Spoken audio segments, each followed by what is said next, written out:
Está começando mais um episódio do Assim Falou. Meu nome é Ney Herman e o tema de hoje, realismo fantástico.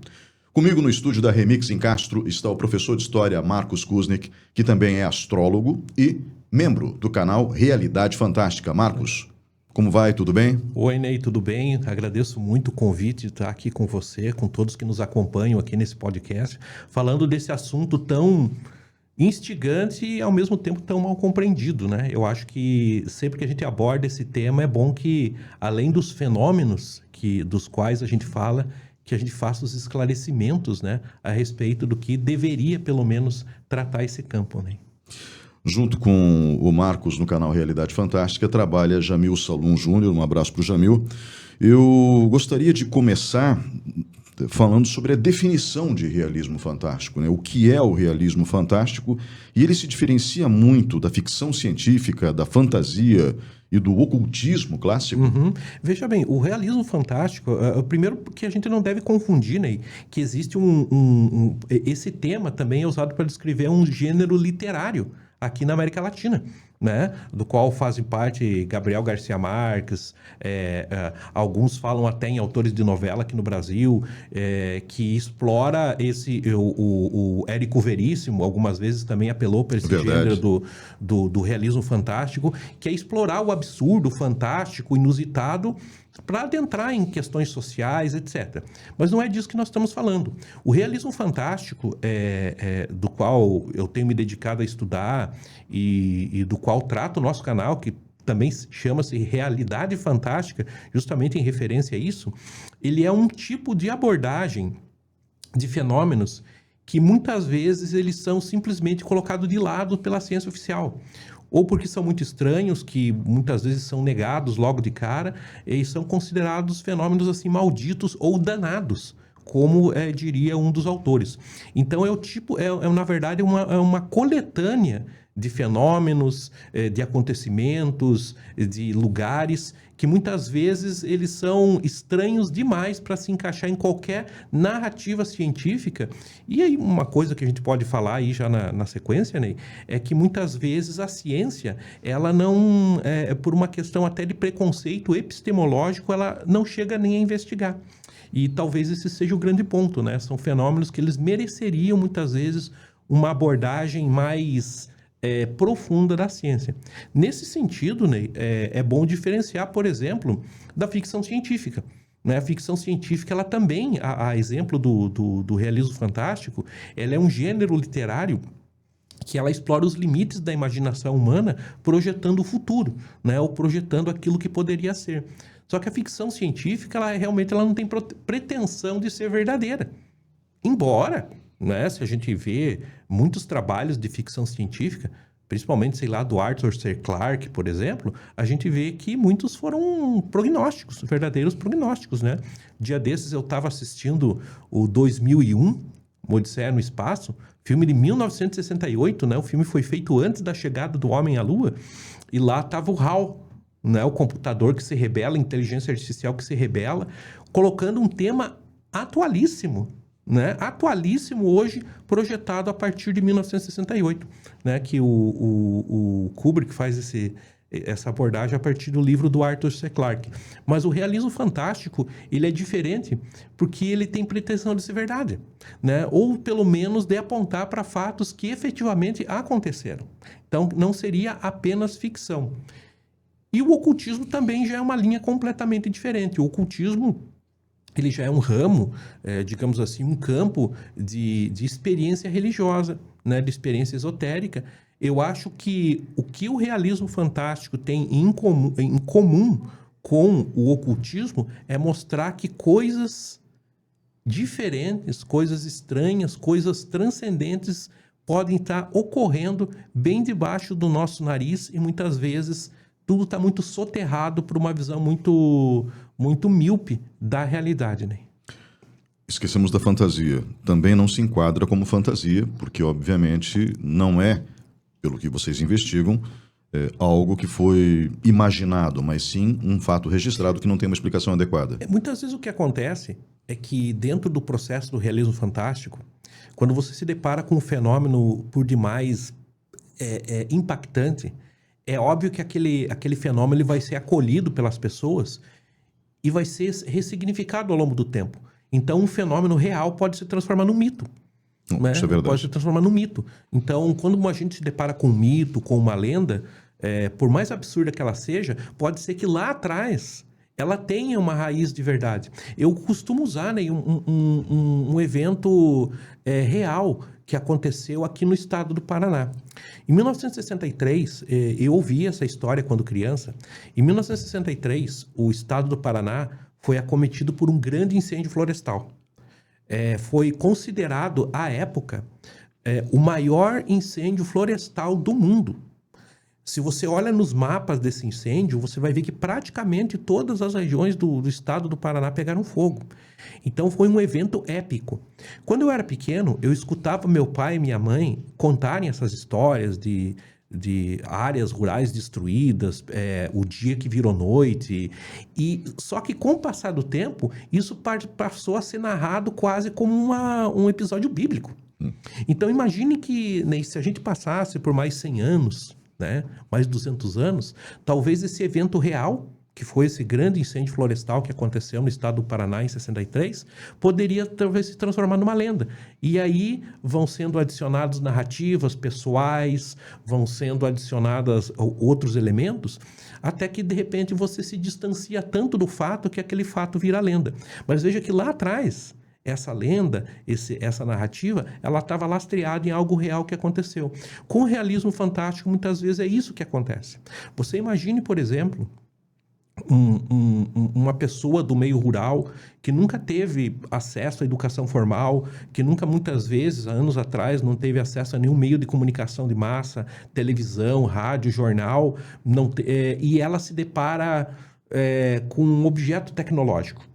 Vamos supor que fosse até um avião, um helicóptero, um engenho construído pelo homem, ela não teria condições culturais de traduzir aquilo numa linguagem que hoje a gente pudesse compreender. Então ela ia ressignificar aquilo com base nas referências culturais que ela tem. Nisso está lastreado, por exemplo, aquela teoria dos alienígenas do passado, né? De que pessoas, em épocas remotas, observaram engenhos, pode ser de origem extraterrestre, só que elas não sabiam disso. Então elas iam lastrear essa visão o quê? Nos deuses, nas figuras mitológicas, em animais que se conheciam. Então, Ney, o realismo fantástico, em essência, é dar atenção a fenômenos que foram simplesmente deixados de lado porque não se encaixam em nenhuma narrativa convencional. É engraçado, né, como a realidade pode ser transformada pela mente humana. Existem alguns episódios que são muito curiosos. Durante o processo de independência do Brasil, Dom Pedro I contratou um militar francês chamado Pierre Labatut. E ele era extremamente severo, um pouco extravagante em alguns momentos, violento. E justamente por conta dessa violência, ele acabou entrando para o folclore nordestino como uma entidade. Labatut, né? E hoje faz parte do folclore nordestino. Mas nada mais era do que um militar francês com essas características, um tanto extravagante e violento. Então, eu trabalhei algum tempo, né, dentro da minha técnica, da minha técnica, só... Desculpa, tem cuidado com a mão que tá tampando a câmera. Eu fiz isso? Isso, você tá com a mão e a câmera pega a tua mão ao invés de pegar o rosto. Tá. Quer que eu refaça alguma coisa ou não? Não, porque eu te deixei nessa aqui. Pode continuar indo para ele. Tá. Depois você corta esse pedaço? Né? Muito obrigado, Elison. Vamos lá. Então, é muito interessante que se a gente pegar muitas figuras mitológicas, na Europa, principalmente, você vai ter elas lastreadas em personagens reais. Aqui, na nossa cidade, né, estamos aqui em Castro hoje, mas na nossa cidade de Ponta Grossa, é muito comum que se designe uma pessoa mesquinha, uma pessoa que não gosta de compartilhar, uma ávara, por curu, né? Fulano de tal é curu, que é baseado numa figura real, que era um francês chamado Émile Curie, que era um agiota, que fazia esse trabalho no fim do século XIX, né? Ele chamava Émile Curie, mais conhecido como Emílio Curu, né? Falar, esse cara é o Curu, porque ele ia atrás, obviamente, dos décimos de mil-réis que eles eram devidos, né? Então, o realismo fantástico, ele numa atitude assim, ele exige muitas vezes uma atitude de coragem, de desenterrar dos arquivos, dos anais, dos registros, das declarações, eventos que muitas vezes preferiam ser ignorados e deixados de lado. E quais são as origens históricas desse movimento? Então, desde há muito tempo, os cronistas, eles têm se dedicado a registrar esse momento. Isso era mais comum. Imagine, né, que, na verdade, sempre que você vai registrar, debater e publicizar um evento, sempre houve algum tipo de censura, né? Mesmo nos tempos antigos. Se você pega, por exemplo, os antigos cronistas, esses caras eram pensionistas de reis. Eles eram pagos para registrar aquilo que o poder lhe pagava para fazer. Então, por isso que muitas vezes a gente acaba encontrando registros muito laudatórios, né? Porque eles eram pagos. Obviamente que era difícil que algum registro que sobrevivesse descrevesse qualquer coisa que fosse contra, né? Isso desde o Egito Antigo. Por exemplo, os escribas do Egito Antigo, eles registravam a religião do Estado, né? A gente sabe qual era a religião oficial dos egípcios. A gente não sabe, por exemplo, se a gente fosse até o Felá, como era chamado, o camponês egípcio, e perguntasse para ele, escuta, você acredita realmente que o faraó é uma divindade? Talvez ele dissesse, não, mas isso, isso se perdeu. Então sempre houve um certo tipo de censura. Agora, mesmo assim, durante os séculos, os cronistas, as pessoas que tinham, seja isso na Europa, na Antiguidade, na China, registraram fenômenos que até hoje não tem explicação, né? Objetos observados no céu, chuvas misteriosas, aparições sem explicação, eventos que não se encaixavam em nenhuma narrativa. Porém, esse nome, realismo fantástico, ele vai surgir principalmente a partir dos anos 1960.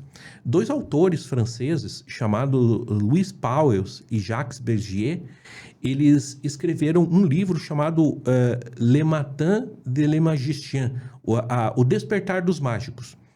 Esse livro, um livro assim, volumoso mesmo, né? Um volume grosso, assim, ele se dedicou a analisar vários temas que tinham sido marginalizados, como, por exemplo, o conhecimento que os antigos poderiam ter de certas técnicas que eram consideradas novas. Então, ali se falou de alquimia, ali se falou de objetos voadores não identificados, ali se falou de civilizações antigas, ali se falou das ligações ocultistas do regime nazista, por exemplo, que é um tema muito complexo, ou seja, que o nazismo não seria só um movimento político, né, como a maioria das pessoas pensam, porém estava influenciado de toda uma mitologia, de toda uma cosmologia nefasta que levou à conflagração do evento. Então, a partir de 1960, fundou-se uma revista chamada Planete, né, uma revista que teve versões em várias partes do mundo, inclusive no Brasil, que é a revista Planeta, que nos anos 70 e 80 era um dos espaços onde se discutia o realismo fantástico. Então, essa revista, eu tenho uma coleção em casa, né, e me influenciou muito também. Você abria, ela tratava de diversos assuntos, como terapias alternativas, as fronteiras do conhecimento, da genética, da computação, da discussão acerca de civilizações antigas, de religiões alternativas. Muita coisa de que hoje se discute começou a florescer nesse movimento, que encontrou um terreno fértil ali nos anos 70, 60 e 70 com a contracultura, onde muitas pessoas também questionavam esses modelos estabelecidos. Então, a marca histórica seria isso. Na sequência, ocorreram outros importantes publicações de revistas, seja na Europa, nos Estados Unidos, no Brasil, que exploravam esses temas ditos malditos, né, que eram colocados de lado pela mídia oficial. Bom, então os pioneiros são esses autores franceses que Sim. você mencionou, pelo menos dentro da nomenclatura que é utilizada hoje. Sim. Não que não existissem antes Sim, pensadores que, porventura, começassem a analisar esses fatos estranhos, vamos colocar assim. Sim, Né? e eu até diria que o pai de todo esse processo, ele foi um tímido autodidata americano chamado Charles Roy Ford. O Charles Ford, ele nasceu em 1870 e alguma coisa em Albany, no estado de Nova York. E ele foi um autodidata, ele passava horas e horas e horas em bibliotecas da cidade de Nova York, explorando registros, jornais antigos, arquivos e colecionando esses eventos. Em 1919, ele publica um livro chamado O Livro dos Danados.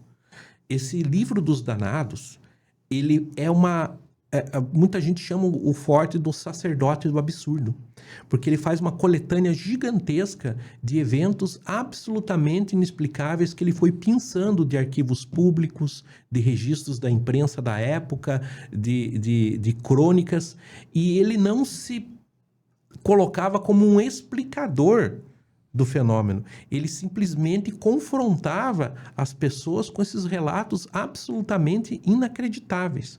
Com base no Ford, surgiu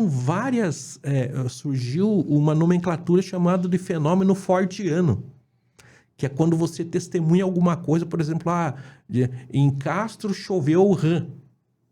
Como assim? Choveu rã da onde? Como que rã cai do céu? Há registros de chuvas de rã em Londres em 1840.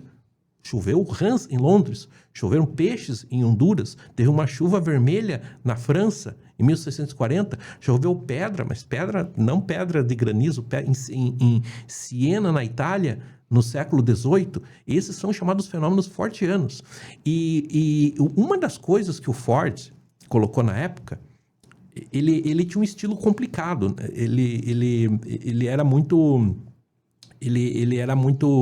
Ele zombava da incapacidade da ciência de se dispor a investigar esses fenômenos. E uma das coisas que ele disse é o seguinte: poxa, e se a gente estivesse sendo controlado por inteligências que a gente não sabe? E se nós formos um rebanho que desconhece seu dono?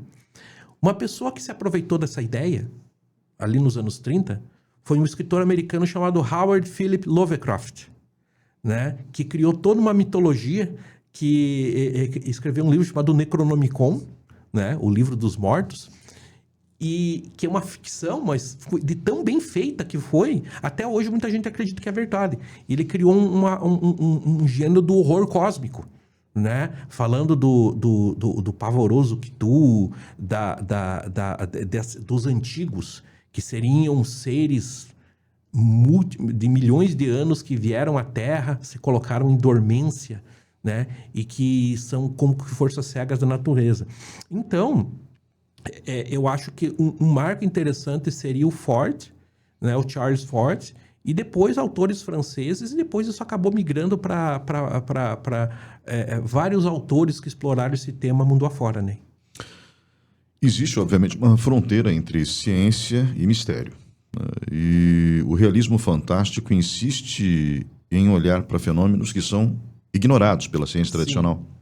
Então, uma coisa que a gente tem que deixar muito bem claro é que muitas vezes, da forma como é colocado, principalmente agora com a internet, onde se facilitou que as pessoas falassem sobre esse tema, é que o realismo fantástico ele não é ele não é anticientífico.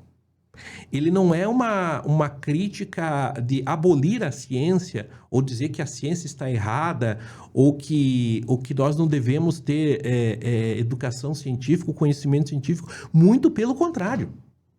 O que o realismo fantástico faz é criticar certas abordagens institucionais da ciência. Para que você reconheça que um fenômeno ele é anômalo, você tem que ter educação científica. Senão eu não sei se é. Né? Por exemplo, se eu tenho educação científica, se eu sei como funciona o clima, o tempo, e eu ver chover pedra, eu sei que aquilo não pode acontecer. Porque eu tenho uma educação científica.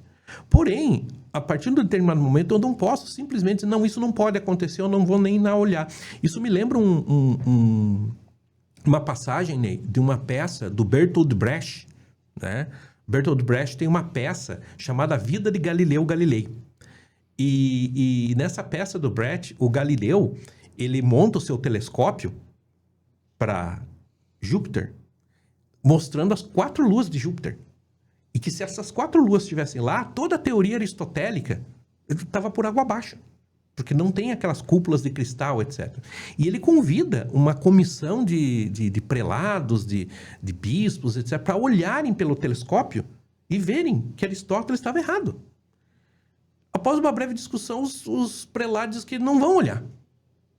Porque eles dizem, se eu olhar e ver, Aristóteles vai estar errado. E se Aristóteles estiver errado, a igreja está errada. Entende?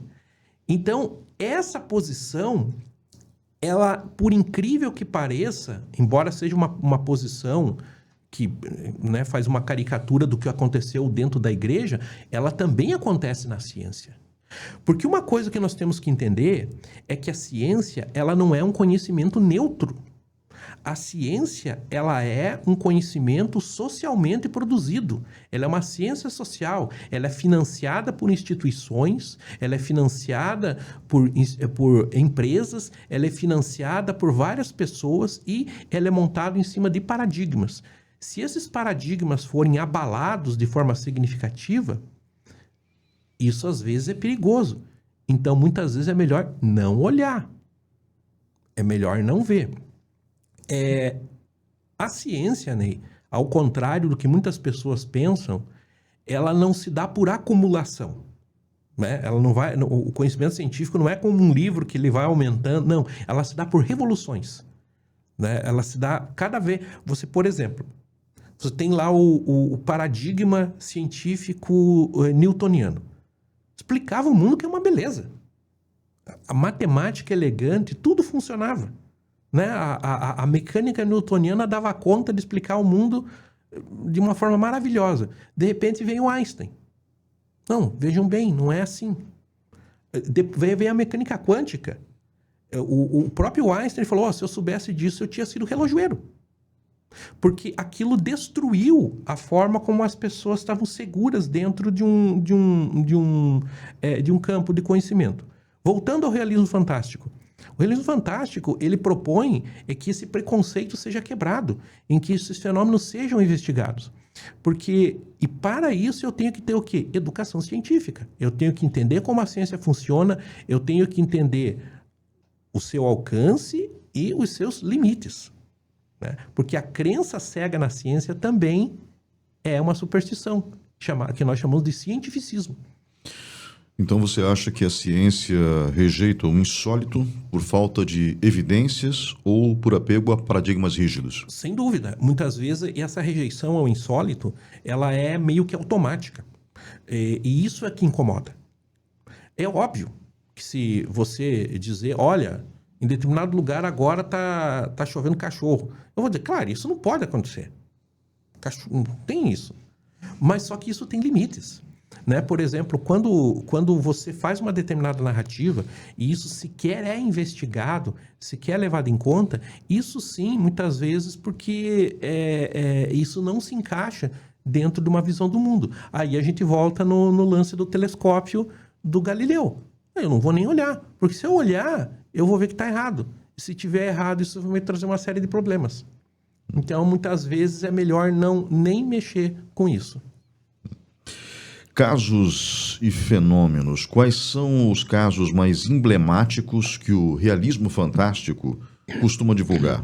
Você falou, por exemplo, de chuva de rãs, OVNIs, civilizações perdidas. Isso. O Charles Ford, quando ele faz aquele inventário de absurdos, né, dele, ele aborda uma série de fenômenos que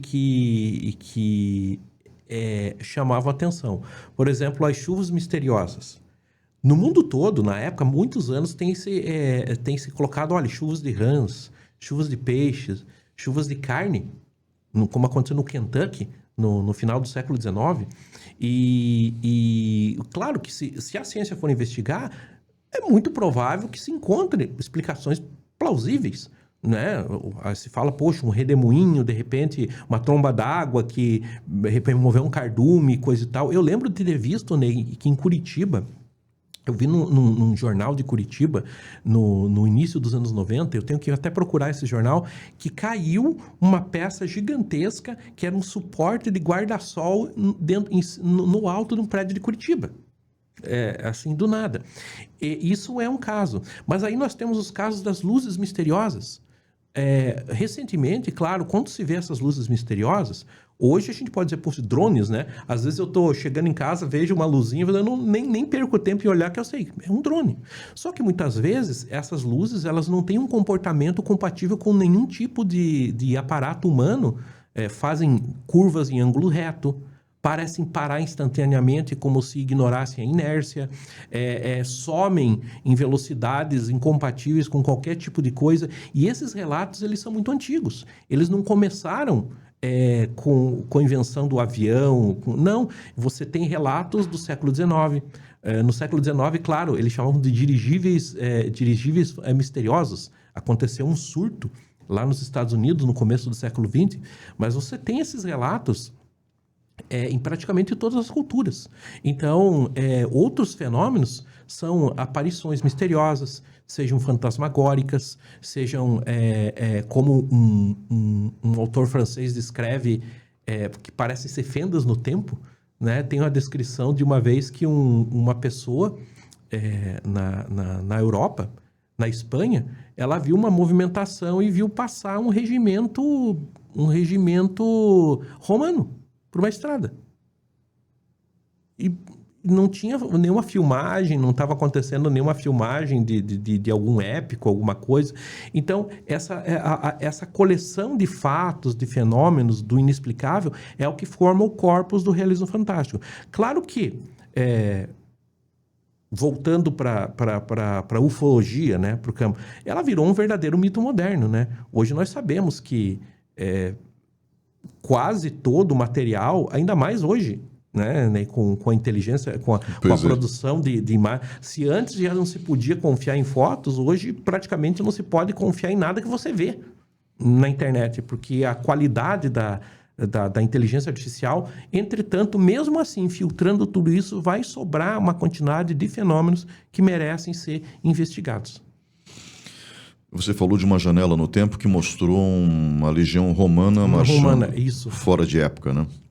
Nós temos também nessas janelas pessoas que relatam voos instantâneos. Sim. De um lugar para o outro. Voos instantâneos. Teve um caso muito interessante que aconteceu no México, onde um homem ele se viu transportado do México para as Filipinas. Isso aconteceu no século XIX, de uma forma quase instantânea. Então, existem uma quantidade muito grande de relatos que se encaixam nisso. Mesmo no Brasil, nós temos casos muito interessantes, né? Houve um caso, por exemplo, no Rio Grande do Sul, um caso muito infeliz, inclusive, de um homem que foi atacado por uma luz e foi encontrado sem os 2 globos oculares. Nós temos um caso emblemático dos anos 60 no Brasil, o caso dos Máscaras de Ferro, né, de 2 eletrotécnicos do interior do estado do Rio de Janeiro, que foram até o Rio de Janeiro e depois foram encontrados mortos. Até a autópsia nunca chegou a nenhuma conclusão de o que, com máscaras de chumbo na cara e com mensagens misteriosas, e até hoje não se sabe se eles estavam envolvidos em alguma seita, se eles fizeram contato com alguma coisa chamado Morro do Vintém, né? Até um ufólogo internacional, Jacques Vallée, teve nesse Morro do Vintém nos anos 70. Então, existe uma casuística, como a gente chama, muito rica. Muita dela pode ser descartada como fraude, realmente, mas ainda assim existe uma quantidade muito grande que merece ser investigada. Existe, a gente falou de lapsos temporais, né? Uma lenda, que eu não sei se é lenda urbana ou não, mas já que a gente está falando sobre realismo fantástico, eu acho que vale a pena mencionar, de um avião que decolou e pousou anos depois. Sim, até por base nisso foi feita aquela série, né?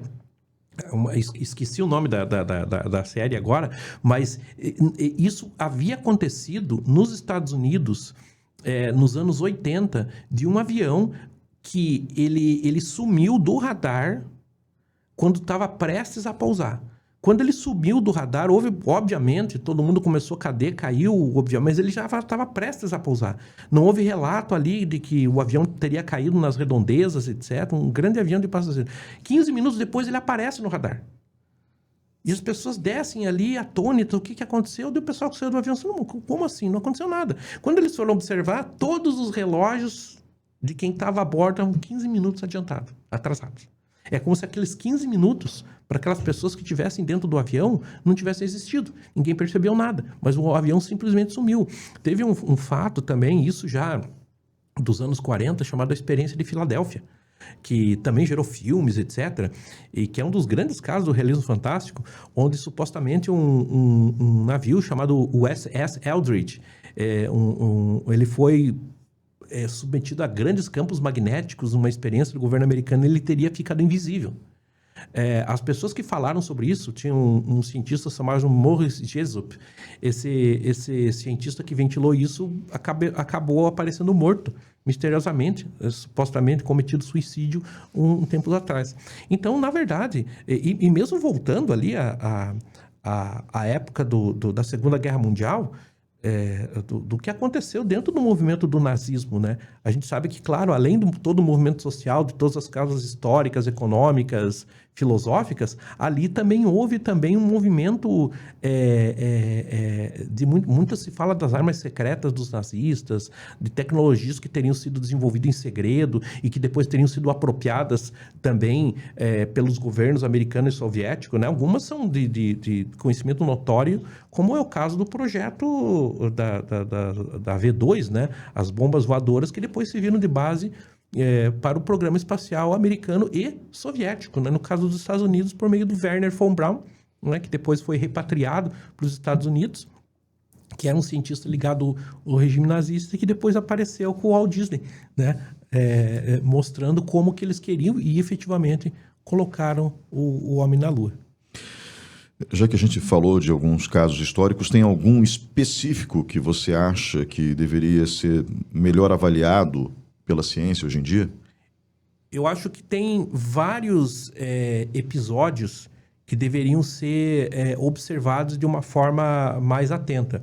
Um dos episódios, só para colocar o mais recente, são as filmagens que foram feitas de objetos voadores não identificados por parte do governo americano, mais especificamente da Força Aérea Americana. Porque, veja bem, Ney, quando a gente fala em observação de objetos voadores não identificados, é muito fácil confundir um leigo, né? Hoje, ainda mais com drones, etc. Eu vi lá, mas... Agora, é muito diferente você confundir um piloto militar.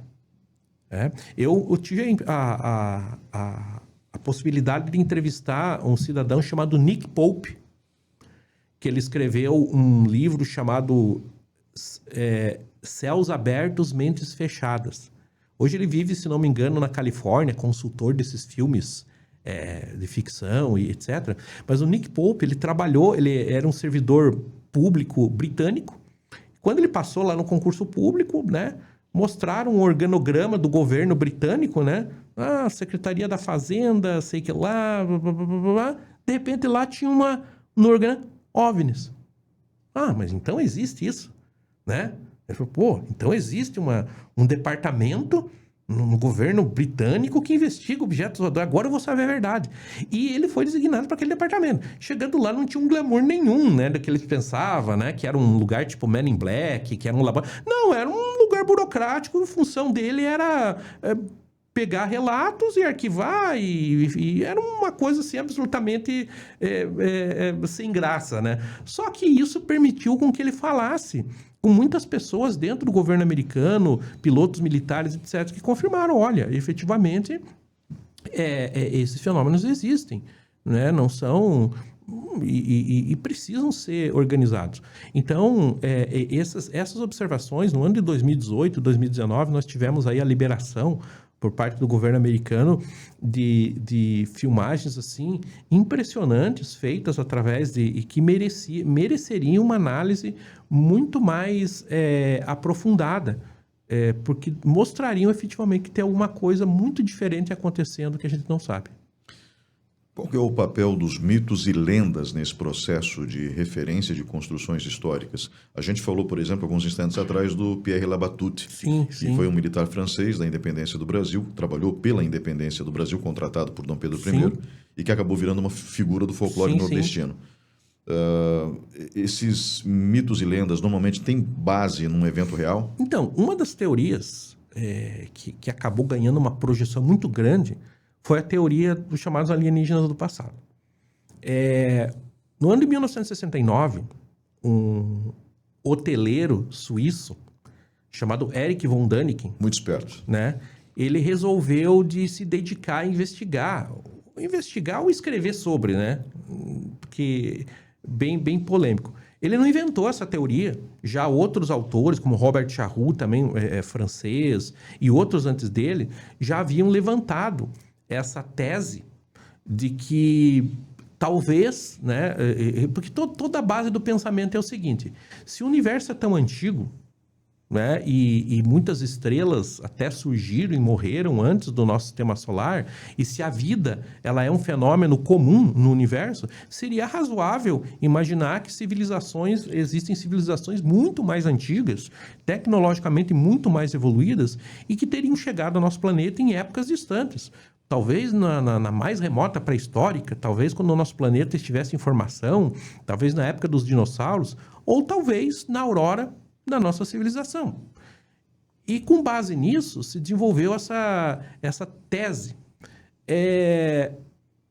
Uma das vertentes dessa tese é explicar muitos dos heróis, muitos dos mitos, como a epopeia de Gilgamesh, e até na Bíblia, como manifestação dessas inteligências alienígenas.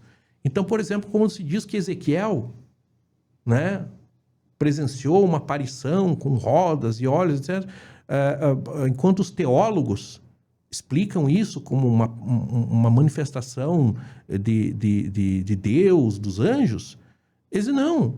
Ezequiel estava observando um engenho extraterrestre, mas como ele não tem referência, ele descreveu com o que ele tinha de referência cultural dele. É a mesma coisa que eu pegar essa mesa de som e mostrar para um indígena que nunca teve contato com nenhuma tecnologia, o que ele vai falar? Luz, como vagalumes, como reflexo do sol, etc. Então, essa tese, ela é sedutora. Ela é sedutora, né? Porque ela faz sentido. Faz sentido. Poxa, né? Se eu apresentasse um engenho, como que essas pessoas interpretariam? Então, entra nesse processo. Porém, nós temos que tomar muito cuidado. Com uma análise mais detida, principalmente do trabalho do Erich von Däniken, mostra que sabe quando que eu estou tentando muitas vezes encaixar a peça quadrada no buraco redondo. E eu sempre digo o seguinte: para quem tem um martelo na mão, tudo parece um prego. E, infelizmente, essa é a atitude que a gente tem visto nos últimos tempos de certos programas de alienígenas do passado que vão dizendo que tudo é alienígena do passado. Sendo que não é. E que serve até para preconceito. Por exemplo, você olha as pirâmides do Egito. Eu ia citar esse exemplo Exatamente. agora. Cara, é algo colossal. Todo mundo, as pirâmides do Egito, ali com seus mais de 40 séculos, elas já eram antigas para os antigos egípcios. Quando Heródoto, chamado pai da história, escreveu sobre as pirâmides na época da Grécia Clássica, as pirâmides já tinham 2000 anos. As pirâmides eram tão antigas para o Heródoto quanto o Heródoto é antigo para nós hoje. Então, quando você olha aqueles blocos com 50, 60, 70 toneladas, você diz, não é possível que pessoas que malmente usavam tração animal tenham arrastado esses milhões de blocos de pedra para construir um túmulo. Mas nós temos evidência que foi. E, às vezes, passa um preconceito também. Porque os egípcios são a civilização africana. Enquanto os africanos do Egito lançavam as bases da geometria, da filosofia e construíam pirâmides, os europeus viviam nas cavernas da Europa. Né? Então, às vezes é mais fácil eu dizer que não, aquilo foi trabalho de extraterrestre, do que admitir que uma civilização africana, sim. Ah, mas a pedra fica... Cara, eles arrastaram a pedra. A gente não sabe bem como. Então, veja, nós temos que ter cuidado, porque... E aí volta no início da nossa conversa. Se eu não tiver o letramento científico, eu não consigo distinguir o fenômeno bizarro do fenômeno legitimamente científico. O que eu critiquei no início não é que não tem explicação científica, é que muitas vezes a ciência se recusa a investigar. Então, por exemplo, Stonehenge. As análises ali, um amigo meu, eu nunca fui lá, mas eu tenho um amigo inglês que mora em Ponta Grossa, o Sean, e ele falou, cara, se você for lá, você vai se decepcionar. Assim, porque a gente vê naquelas fotografias, você chega lá, é bem mais nicho do que você vê ali a Vila Velha. Né? Ah, isso aqui, essas pedras. Mas tá, mas daí você... Pô, mas enfim, as pedras são grandes. Tem pedras ali com várias toneladas. E quando eles analisaram as pedras, eles viram que algumas foram trazidas de 40 quilômetros, outras de mais de 100 quilômetros. Mas como que eles arrastaram? Gente, eles arrastaram. Por quê? Porque o tempo para essas pessoas era diferente. Se eu começo a arrastar uma pedra e eu vou entregar ela daqui a 40 anos, não tem problema. Ah, meu neto vai continuar arrastando essa pedra, não tem problema. Então, efetivamente, se nós pegarmos isso, nós vamos ver que os antigos, eles eram muito engenhosos, eram pessoas extremamente mais inteligentes que nós até. O homem moderno, ele é bastante arrogante, sabe, Ney? Assim, dentro da nossa a arrogância dos modelos de tecnologia, a gente tem a tendência de que é muito comum, né? A gente vê aquela representação do homem pré-histórico falando unga, assim, como se eles fossem pessoas com retardo mental. E não eram. Eram pessoas extremamente inteligentes. Né? A gente sabe, por exemplo, você falou da história do Brasil, né? Uma das razões, né, que não que impediam, mas que prejudicavam a escravização de indígenas no Brasil, é que os africanos escravizados, eles eram estrangeiros, né? Eram pessoas que eram sequestradas, eram escravizadas na África, eram trazidas para um país estrangeiro, da qual elas não dominavam a língua, etc.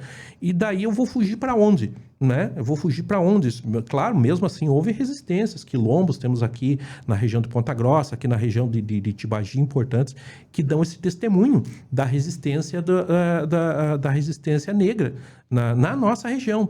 Porém, dificultava para as pessoas buscarem sua liberdade, porque elas estavam numa terra estranha.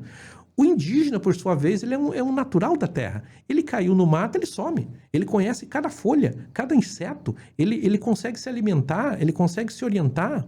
Então, essa inteligência... Eu lembro que uma vez, o Darcy Ribeiro, um dos grandes autores aí que tentou decifrar o povo brasileiro, ele disse, cara, eu falei com um indígena onde ele conviveu, eu considero essa pessoa mais inteligente que eu conheci no mundo.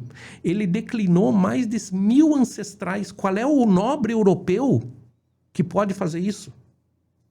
Qual é o nobre europeu que pode fazer isso? Então, de um lado, nós não podemos ter preconceito com a capacidade dos antigos de realização. Ainda assim, agora vem a grande vírgula, existem muitas coisas sem resposta. E é nesse território movediço que entra o realismo fantástico. E que influência o realismo fantástico teve sobre a literatura, o cinema e até alguns movimentos esotéricos modernos? Muita influência. Como eu falei, por exemplo, o Lovecraft, ele criou toda uma linha de horror cósmico baseada nessa ideia, né, do forte. Poxa, mas se na verdade nós somos aqui um pouco antes disso, o H.G. Wells, né, quando ele escreve A Guerra dos Mundos no final, e depois o Orson Welles vai transmitir por rádio nos anos 30, vai criar um grande pavor, né, fazendo a Guerra dos Mundos no rádio. As pessoas acharam que era verdade, né? Mas o H.G. Wells, ele, quando ele faz a invasão da Terra pelos trípodes, né? Ele dizia, e se os marcianos nos observassem de Marte como alguém que observa bactérias no microscópio, né? Essa ideia de que talvez assim entidades poderosas nos controlariam. Mas a partir disso, isso vai dar um arsenal gigantesco para a literatura, para a ficção científica, que é um gênero fantástico que vai dar a reflexão. Então o impacto é gigantesco, isso eu não tenho dúvida. A gente pode dizer que o realismo fantástico hoje é visto mais como uma provocação científica ou pseudociência? As duas coisas. Existe muita pseudociência, pseudo-história e pseudociência. Quando a gente fala em pseudo-história, a gente pode pegar isso do Däniken, por exemplo, né? De tentar reescrever a história com bases totalmente, tirei da minha cabeça. Né? Achismos, análise, torturar as fontes para que elas falem aquilo que eu quero fazer. Porque você veja, o pesquisador, ele tem que estar disposto a ser contrariado pelas suas fontes. Eu posso ir com uma hipótese prévia, mas eu tenho que estar aberto. Isso é muito comum na investigação forense. Não é pecado que eu tenha um palpite sobre quem matou, quem roubou, né? Não é pecado. Só que eu tenho que estar disposto a que as evidências, né, me digam que, não, eu não tenho essa evidência. Então, existe uma pseudo-história. Infelizmente, algumas pessoas levam isso ao limite e você vê as teorias mais esdrúxulas. Por quê? Porque essas pessoas não têm formação científica. E aí é que eu volto, né? A importância de que as pessoas tenham uma educação científica para elas poderem efetivamente dizerem, não, isso aqui realmente é estranho. Isso aqui não se encaixa naquilo que nós sabemos e essas pessoas muitas vezes dão vaza. E é importante, né, dizer o seguinte, vamos pegar esse lado da teoria da conspiração. Quando eu comecei a ler sobre esses assuntos, lá nos anos 80, né, era legal. E por que as pessoas acreditam em teorias da conspiração? Porque, de repente, elas se sentem importantes. De repente, eu sei de uma coisa que só eu sei, né? Só eu sei, eu tenho uma informação privilegiada, etc. E isso é muito complexo de se analisar, até sociologicamente, né? Mas passou um tempo que a gente descobriu que teoria da conspiração mata. Né? Quando eu digo que vacina, né? Não quero vacinar, porque não, porque, né? Quando eu nego, eu vou para o negacionismo. A né? história do microchip na vacina. Microchip na vacina. Cara, eu presto um serviço à saúde pública.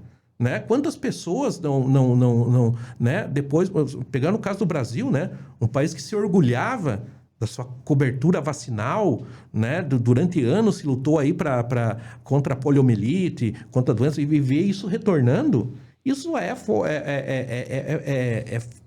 desinformação e teoria da conspiração. Mais uma vez, falta de formação científica. Infelizmente, tivemos até, inclusive, aí pessoas no poder fazendo propaganda de coisas que não tinham nada a ver.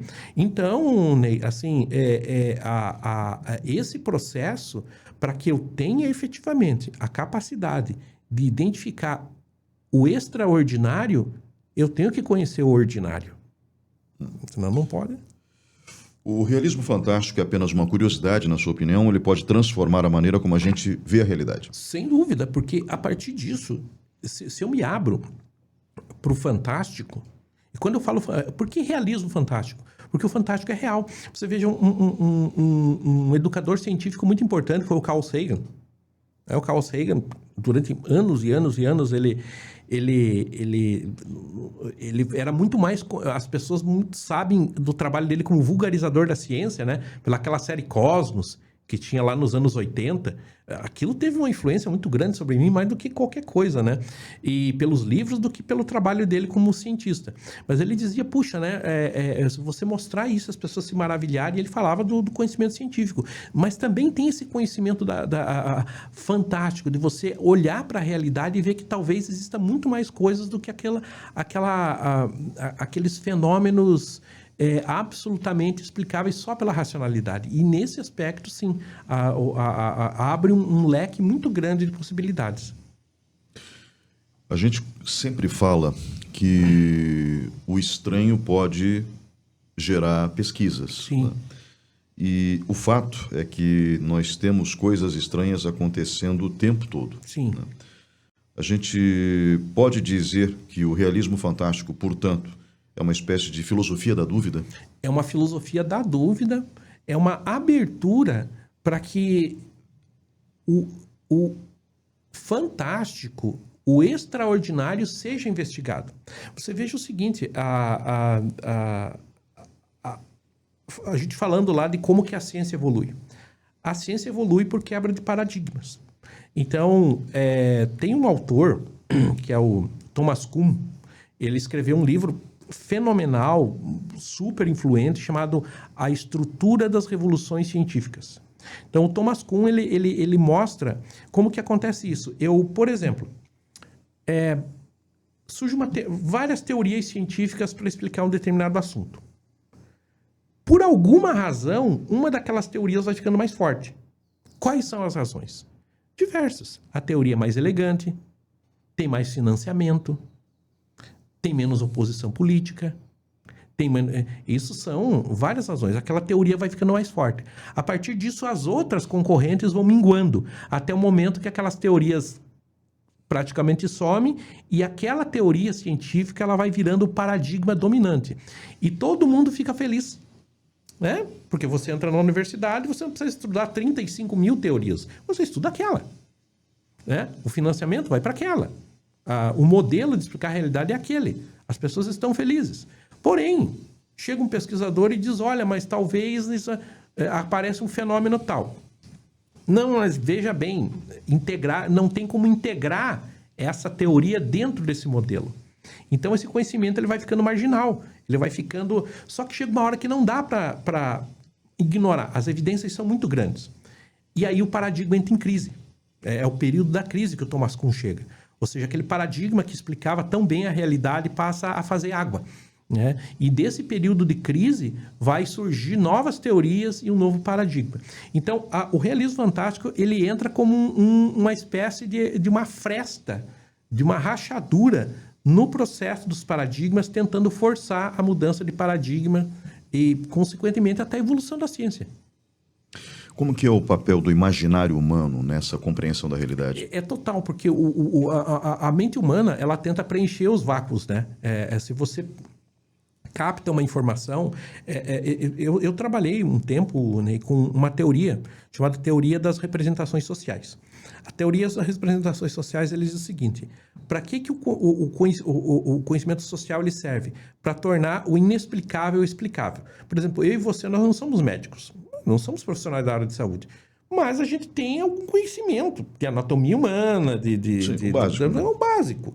Daí, quando vem alguma explicação, a gente tenta preencher essas lacunas com o nosso conhecimento. Então, isso começa a todo conhecimento novo, ele gravita em torno daquilo que já existe. E o imaginário humano, ele tenta preencher. E aí que entra na questão de, poxa, será que realmente muitos desses mitos antigos, eles realmente não foram preenchidos com conhecimento? Como, por exemplo, do personagem que você colocou. E existem personagens indígenas. Eu lembro de conversar com um xamã em Curitiba, o Lobo Cinzento, e... O Lobo Cinzento uma vez nos deu uma entrevista no canal Realidade Fantástica falando sobre um personagem que tinha eu não vou lembrar agora, mas que surge em vários pontos do folclore indígena brasileiro, que era uma espécie de um ente civilizador, né? De um personagem que aparece em determinado momento e ele é descrito com características físicas, inclusive distintas dos indígenas. Então a gente pensa, puxa, mas quem é esse personagem? Será que é fruto da imaginação ou é tentativa de trazer para o conhecimento social algum personagem que efetivamente foi encontrado em algum passado distante? Essa questão dos mitos e das lendas, elas são muito interessantes, né? Quando a gente pega, por exemplo, os povos que vieram da África para o Brasil, a gente começa com o povo Bantu, que tinha toda uma construção religiosa em cima dos inquices, que eram divindades da natureza criadas por Zambi, que seria o princípio criador. E eles chegam aqui primeiro, né, e daí vem os Yorubás na sequência. Já os Yorubás acreditavam nos orixás, e os orixás tinham uma formatação diferente. Olorum, que seria o princípio criador, ascendeu determinadas criaturas. Eram reis e rainhas do passado, seres humanos reais, que ganharam características mitológicas. Mas, tanto num caso quanto no outro, você constrói perfis psicológicos com base na experiência, com base nas vivências, né? Tanto de orixás quanto de inquices. E esses perfis psicológicos explicam os comportamentos humanos, os diversos comportamentos humanos. Orixás são mais de 400. E então a gente tem aí uma cultura que interpreta a realidade mediante a sua visão. Isso não significa que os orixás não foram pessoas reais um dia. É isso que eu estou querendo mencionar. Exatamente. É muito por aí. Se você pega mesmo os deuses gregos, né, que são clássicos, você vê que eles são modelados em cima de perfis humanos. Né? Eles são modelados, talvez alguns tenham sido reis lendários, talvez alguns tenham sido... Claro, e dessas características são exageradas, né? Elas são projetadas, são exageradas.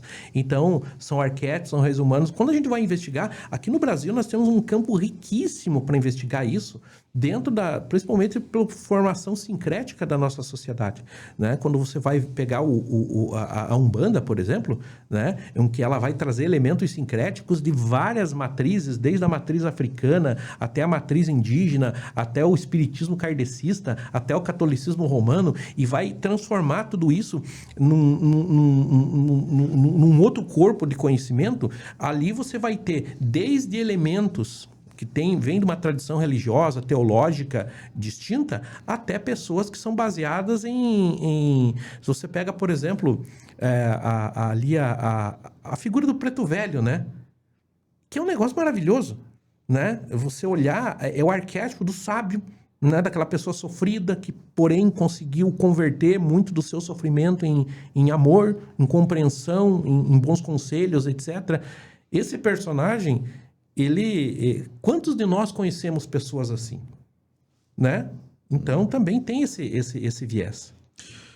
Bom, vamos falar um pouquinho sobre o futuro, né? O realismo fantástico ainda tem espaço num mundo tão tecnológico? Tem, e ele é uma brecha fora desse desencantamento do mundo, né? Porque eu acho que a gente vive... O sociólogo alemão chamado Max Weber, no fim do século XIX, ele já falava de como o racionalismo ele invadiu todas as esferas da vida, desencantando as visões tradicionais, as visões mágicas do mundo. Isso é muito mais verdade agora, onde a gente vive num mundo, inclusive, com pensamento sintético, né? Que é a inteligência artificial, a invasão de tudo, e o realismo fantástico ele é uma válvula de escape para que a gente, em determinado momento, tire os olhos daquele quadradinho, né, de poucas polegadas que a gente fica ali fissurado, ou do computador, e olhe para o céu de novo. Né? Olhe para dentro de nós mesmos. Então isso é uma oportunidade muito grande de reencantar o mundo. Eu vejo o realismo fantástico como um processo de inspiração. E eu vou explicar por quê. Quando a gente pega a inteligência artificial e da forma como ela tem trabalhado, se você usa a inteligência artificial como uma ferramenta para facilitar as coisas, eu até entendo, né? Mas é sempre importante deixar claro que ela é artificial, mas ela não é uma inteligência. Ela é um algoritmo. Inteligência é uma característica de organismos vivos, né? Cientistas especializados nisso insistem nessa tecla.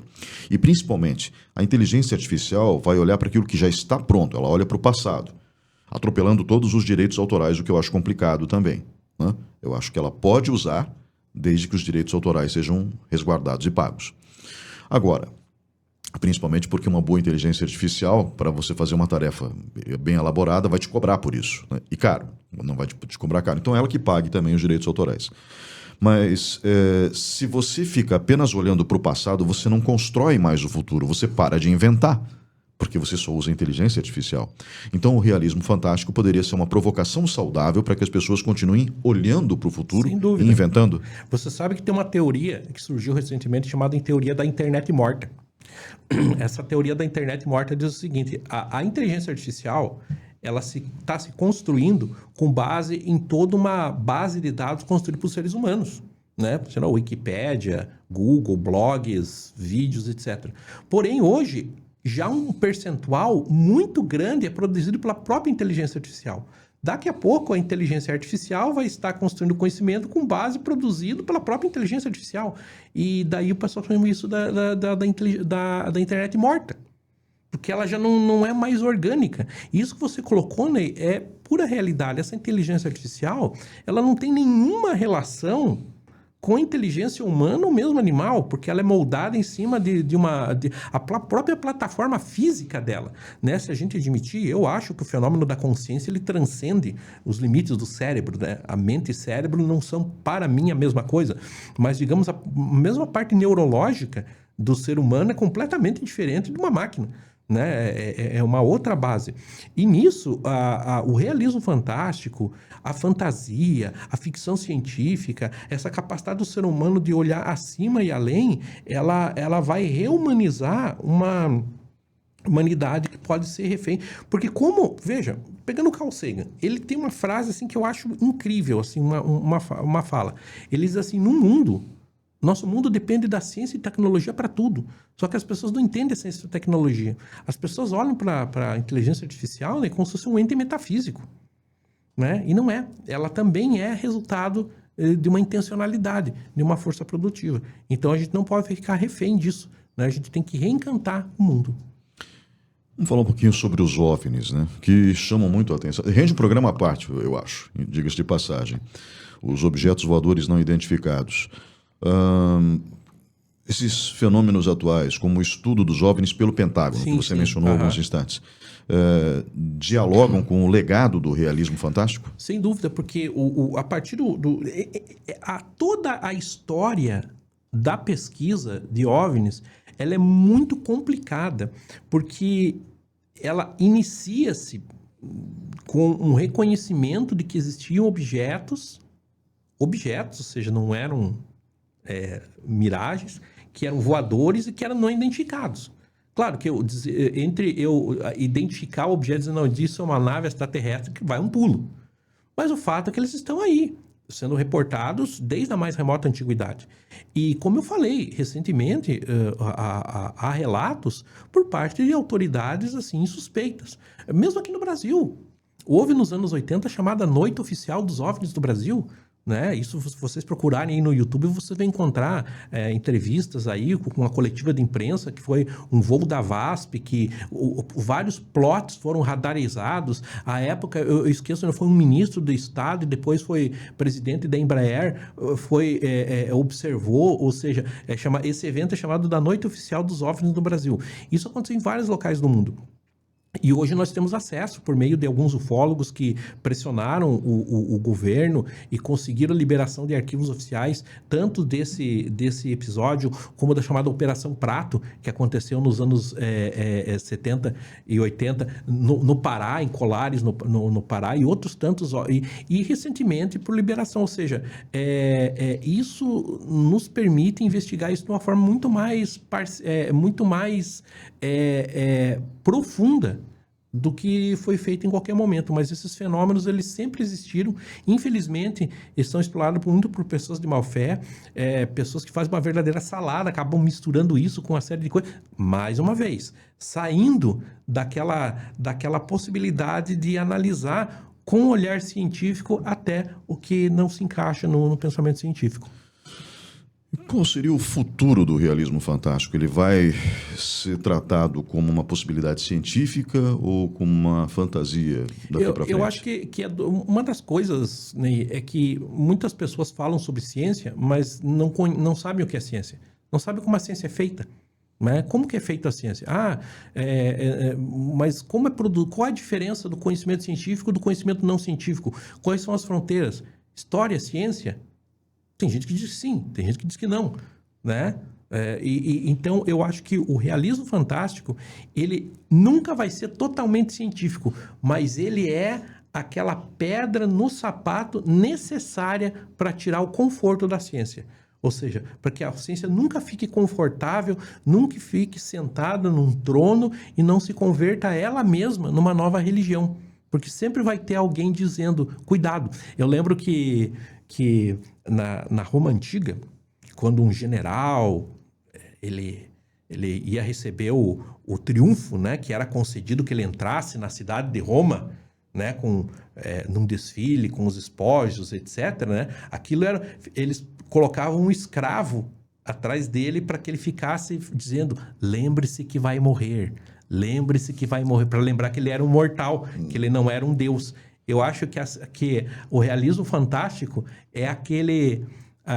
eu sempre digo assim, você faz aquela festa de família e às vezes vai aquele tio que toma umas cervejas a mais e vai falando algumas coisas naquela reunião de família que talvez as pessoas preferissem que fosse esquecida. O realismo fantástico, ele é o elefante na sala, né? Alguém que a ciência vai dizer, pô, eu não posso agora colocar todos os... Porque sempre vai ter um campo em que eu não posso, que eu preciso olhar e me mexer.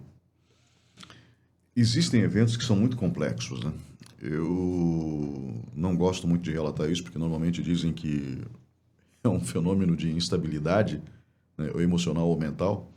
E quando eu tinha 19 anos, julho de 1989, madrugada fria, eu estava voltando da casa de um amigo para a República onde eu morava, perto da UEPG, olhando para o céu. Eu vi uma imagem muito interessante de 7 globos, que pareciam ser vários andares, uma luz central embaixo de cada um deles, né, como se fosse uma energia propulsora, um globo na frente e os outros 6 atrás.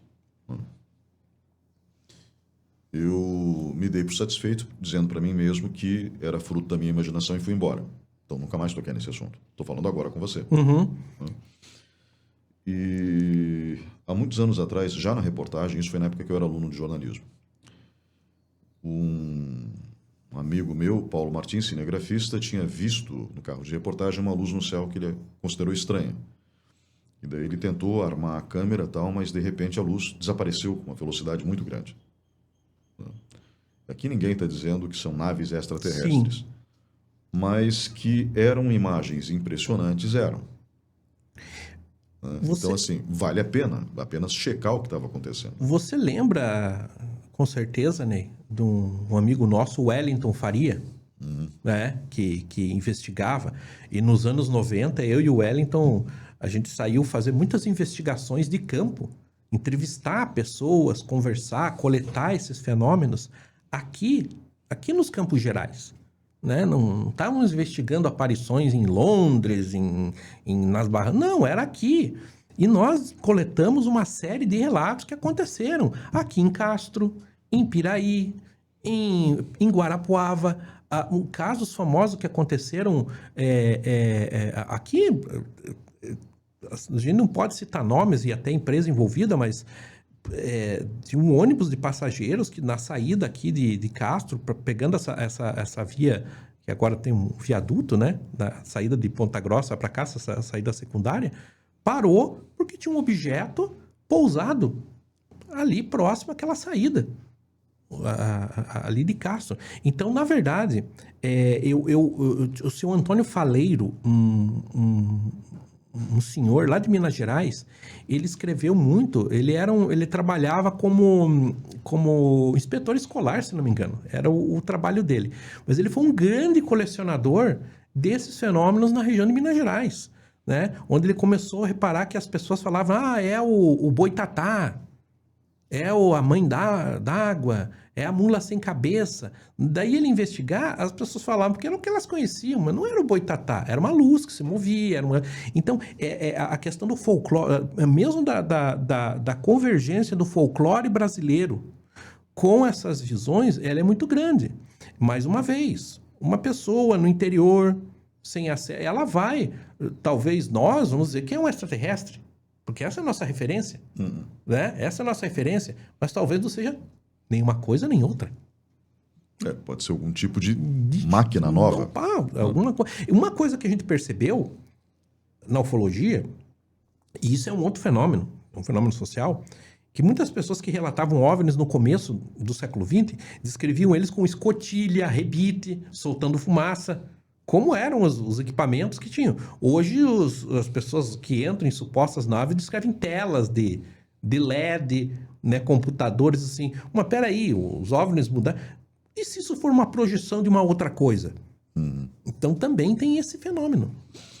Não. Se o sujeito disser que a tela de LED tinha a etiqueta da Mercado Móveis, exatamente. daí é complicado. Exatamente, daí pode. É complicado. E há pessoas que dizem, poxa, mas a pessoa reportou que foi levada dentro de um disco voador e daí os extraterrestres lá que não demonstravam emoção nenhuma começaram a inserir uma série de sondas, né? Pegaram ela com a mão gelada. Assim, Pois é. Poxa, essa experiência a gente já passou muitas vezes dentro do hospital. Medo, né? Passando mal, com medo, num ambiente todo claro, com pessoas ali, às vezes, nem sempre o profissional de saúde consegue demonstrar aquela empatia que a gente espera que vai ser demonstrada.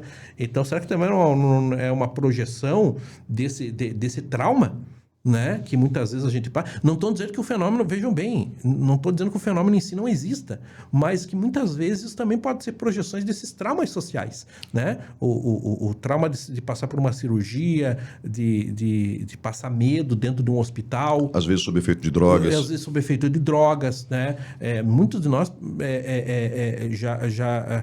muitas vezes você vai, como eu falei, procurar um profissional da saúde e ele representa algum extraterrestre porque ele domina um conhecimento que você não tem acesso, né? Então tem todo esse fenômeno.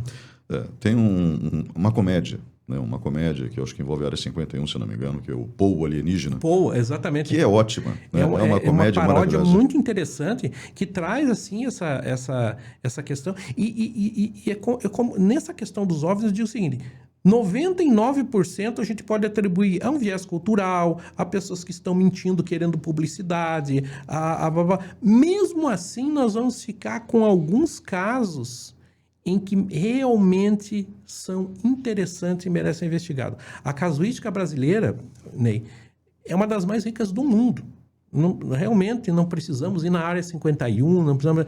Se a gente realmente investigar os casos na nossa região, estou falando de Campos Gerais mesmo, Paraná, a gente já vai encontrar uma casuística muito rica.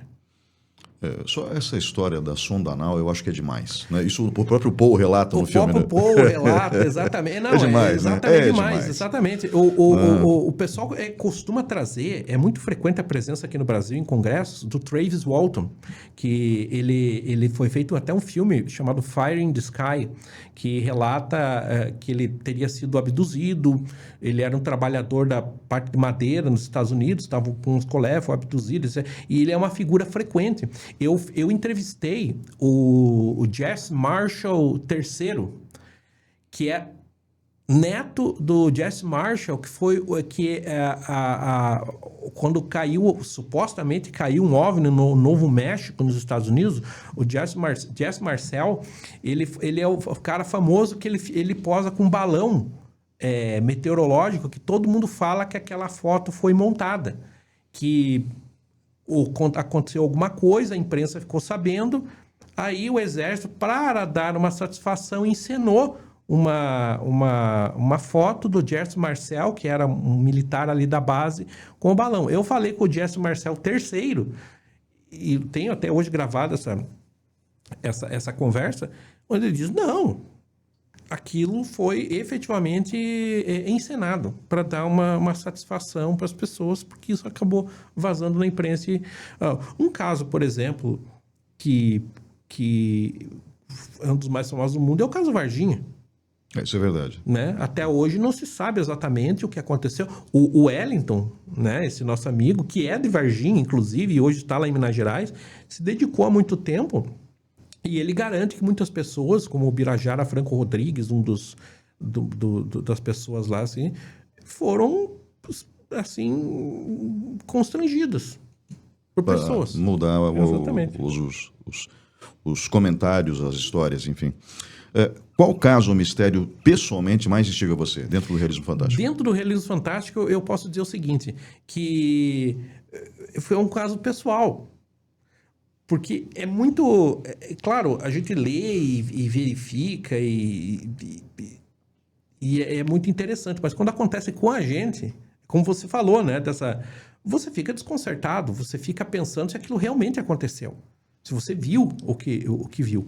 Dentro do realismo fantástico, muita gente classifica como realismo fantástico, estão os fenômenos paranormais. Né? Os fenômenos paranormais, telecinesia, clarividência, clareaudiência, etc. Eu sempre tive um interesse talvez maior até que a ufologia, que é o interesse pelo fantasmagórico.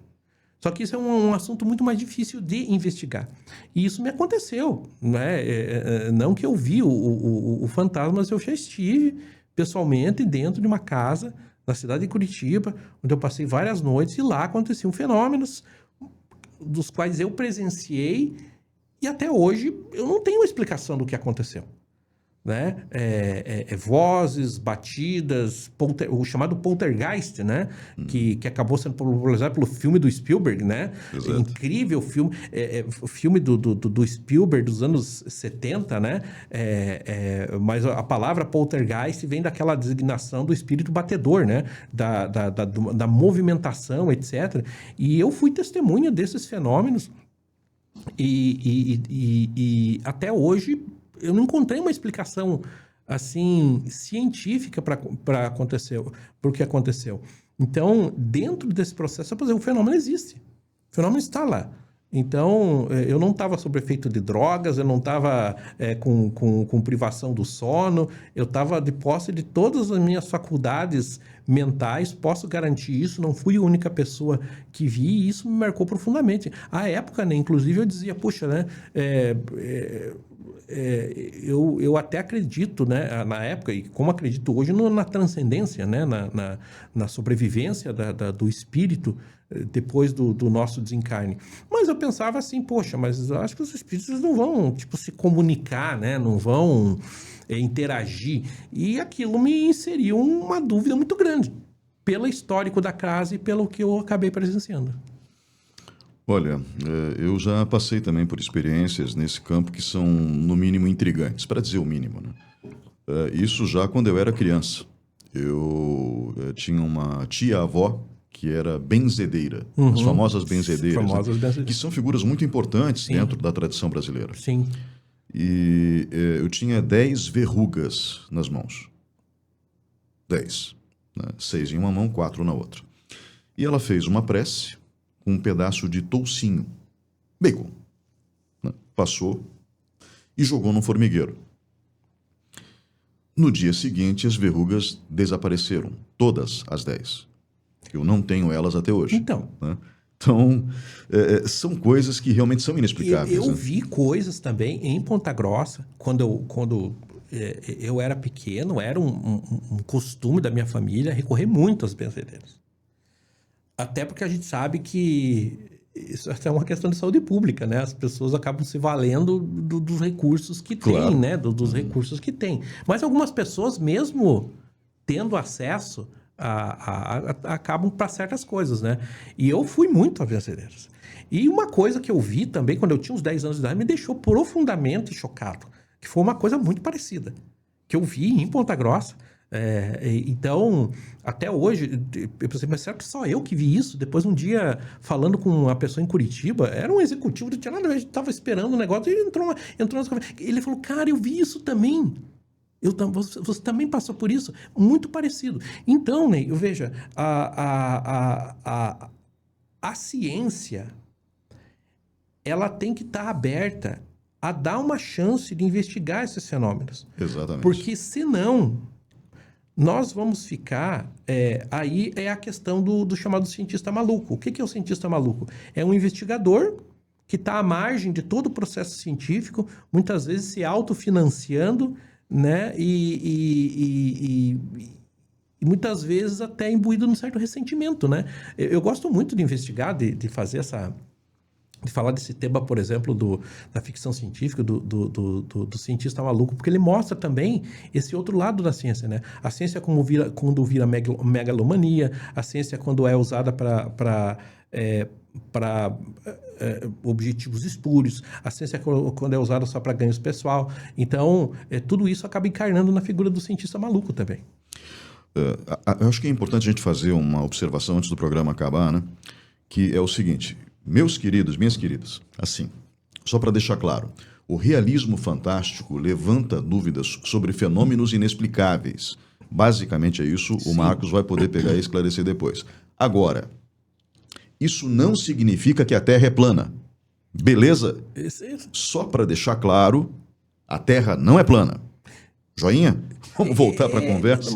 Porque a gente tem que tomar cuidado também, né? Esse é todo o caso, porque se eu não tenho educação científica, eu não vou reconhecer o fenômeno anômalo.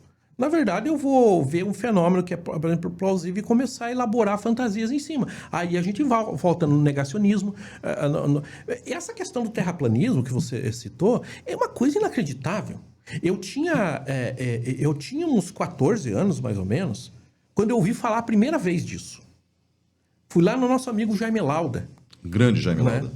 Fui lá na livraria do Jaime Lauda, que ficava lá na Rua 15, em Ponta Grossa, antiga livraria Vídia. A gente frequentava lá, foi lá que eu conheci o Jamil. E daí um dia eu cheguei lá, né? E o Jaime me falou, vocês sabiam que existe a Sociedade da Terra Plana? E eu falei, como assim, Jaime? Como assim, sociedade? Não, são pessoas que elas acreditam que a Terra é plana. Como assim? Mas quem são essas pessoas? Não são advogados, engenheiros, médicos que acreditam que a Terra é plana. Isso em 80 Mas cara, hoje nós estamos num mundo totalmente diferente, onde a gente tem muito mais acesso a... E existe a sociedade terra plana. E você vai ver... Teve um sujeito nos Estados Unidos que ele gastou centenas de milhares de dólares para provar que a Terra plana, acabou provando que era redonda. Graças a Deus. Então, mas assim, tem um sujeito que ele até foi num talk show aqui no Brasil e ele tinha feito mais de 200 vídeos para provar que a Terra era plana. Daí ele descobriu que não era e agora ele vai fazer o mesmo número de vídeos para provar que é. Mas você veja bem, qual é o argumento dessas pessoas? Veja como uma coisa perigosa. Eu tive a possibilidade, a oportunidade de conversar, não com um terraplanista, mas uma pessoa que estava com um pé no terraplanismo. E essa pessoa usou o seguinte, falou, não, eu tenho que me fiar nos meus sentidos. Eu tenho que, se eu não vejo, olha o argumento, se eu não vejo que a Terra é plana, eu falei, tá bom. Você compra um produto no supermercado, uma garrafa de cerveja, supondo, abre essa garrafa e toma. Como que você sabe que o que tem ali dentro não é veneno ou não é urina? Que aquilo é o produto que você... Como que você sabe? Porque tem a vigilância sanitária, tem a... Veja como é construído o conhecimento científico. Existe uma intersubjetividade. Quando você libera uma determinada publicação, os pares viram aquilo. Não é uma coisa que eu fiz na minha garagem e vou publicar na revista Nature. Não é assim. Existe uma intersubjetividade. Então, por isso que a gente vai na escola... Veja, eu até acho que é justo essa... Porque o que acontece é o seguinte, Ney. O conhecimento científico ele ficou tão distante, tão esotérico, que as pessoas não entendem. Então, elas dizem, por que eu vou acreditar? Por que esse conhecimento tem mais crédito do que qualquer lenda? Por quê? Isso é um outro programa que a gente poderia fazer só discutindo a natureza do conhecimento científico. Então, eu até entendo o ponto. Só que existe algumas áreas da ciência que elas estão mais em disputa do que as outras. Por exemplo, a história. A história é uma reconstrução da memória do passado. Então, daqui a 5 anos, nos livros didáticos, vai dizer que teve tentativa de golpe ou não teve tentativa de golpe em 2022? Tem gente que diz que não teve tentativa de golpe em 1964. Né? Esses dias mesmo eu peguei um folheto que dizia assim: comemoração da participação da Polícia Militar do Estado do Paraná na Revolução Democrática de 1964. Né? Isso é Então, veja, aí você vai ver que é uma tentativa de se apossar do passado e dar-lhe um significado diferente. Agora, saindo dessa seara política, você tem outras áreas da ciência que elas já são mais sólidas, que trabalham, digamos, com o chamado hard science, né, que é o conhecimento duro. E aí eu volto nesse meu interlocutor. Ele diz, por que você acredita em determinado medicamento, etc. Porque ele está sob o escrutínio de uma comunidade científica. Então, eu não preciso te lançar agora por uma catapulta para você mesmo olhar lá de cima, se bem que quando você está na escola, lá nos livros didáticos, ele já te dá algumas pistas, né? Fala, olha, o navio está indo, ele vai descendo, É verdade. né? Coisa e tal. Isso é visível. Mas por que as pessoas colaram nesse negócio de terra plana? Eu estava já pensando, mas por que as pessoas colaram? Porque é um realismo fantástico pelo lado errado. Elas querem desafiar o sistema, aí a terra plana é só uma desculpa para dizer que tem uma elite global corrupta nos governando, que vacina é controle de população, que o Bill Gates quer inserir... Exatamente. Aí entra toda uma seara de teoria da conspiração. Esse é só um cavalo de batalha para acessar toda uma seara de outros assuntos polêmicos, né? Então, quando